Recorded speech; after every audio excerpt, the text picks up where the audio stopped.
N'hésitez pas aux images, c'est trop petit. Non, mais c'est dur à Ah oui, oui.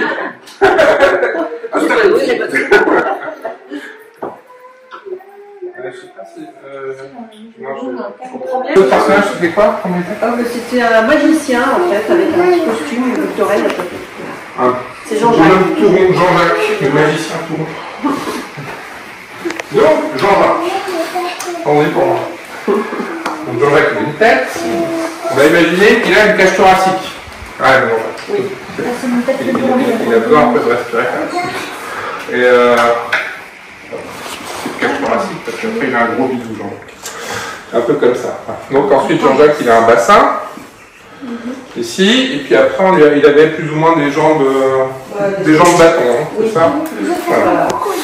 Et après il a des jambes bâton et des bras bâtons, c'est ça? Ok. Donc on va, là Jean-Jacques il est fixe, il ne bouge pas, machin. Donc maintenant si je veux faire bouger Jean-Jacques, il va falloir que j'avance tout ça vers là-bas. Donc on va garder cette forme-là, un peu poire. On va la pencher en avant.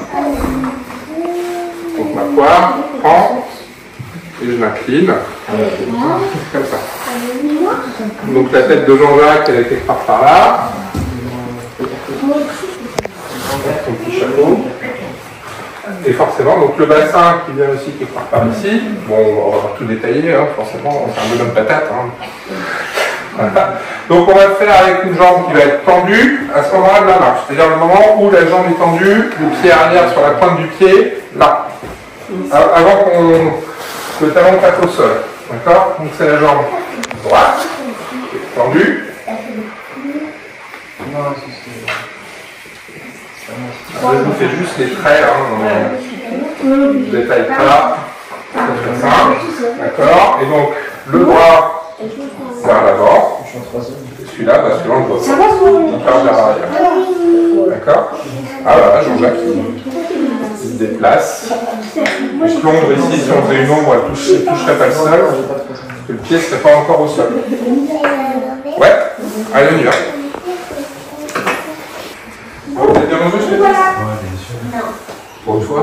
Pour une fois que c'est pas trop mal. Deuxième fois pour moi. Depuis 10 jours, le tiers m'a invité à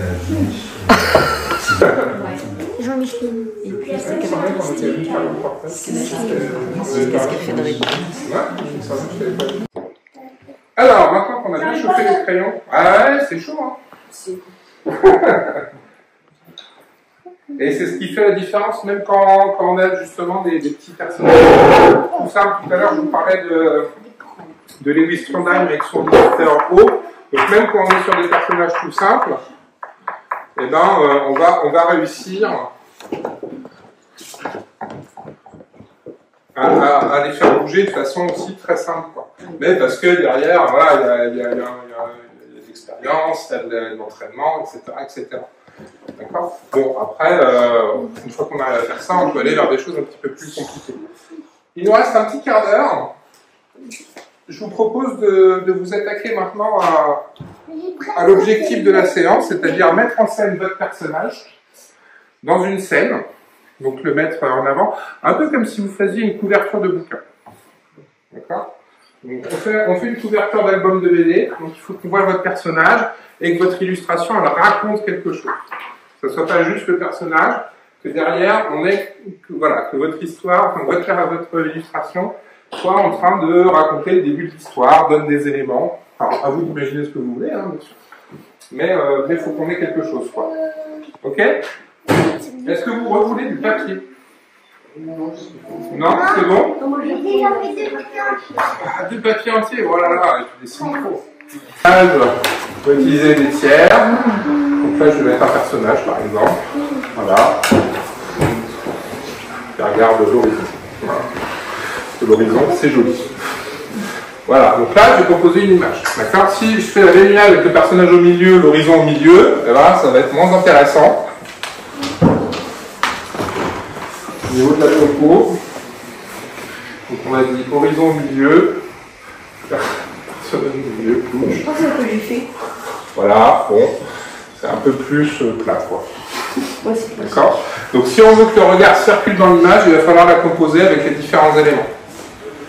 Donc, Théo, on évite de mettre le personnage en plein milieu de son image. On essaye de le décaler soit à droite, soit à gauche. On joue sur... On va peut-être jouer juste ça. Vous découpez votre image entière.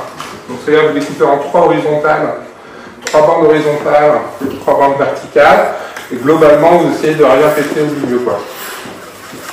Donc, premier tiers, deuxième, le dernier tiers. Ça devrait faire un peu façon. Voilà, donc là, la même image, on essaie de la composer différemment. Donc, comme ça. Là, c'est-à-dire que là, par exemple, dans ton image. Hop. Maintenant, tu composes. Et après, tu donnes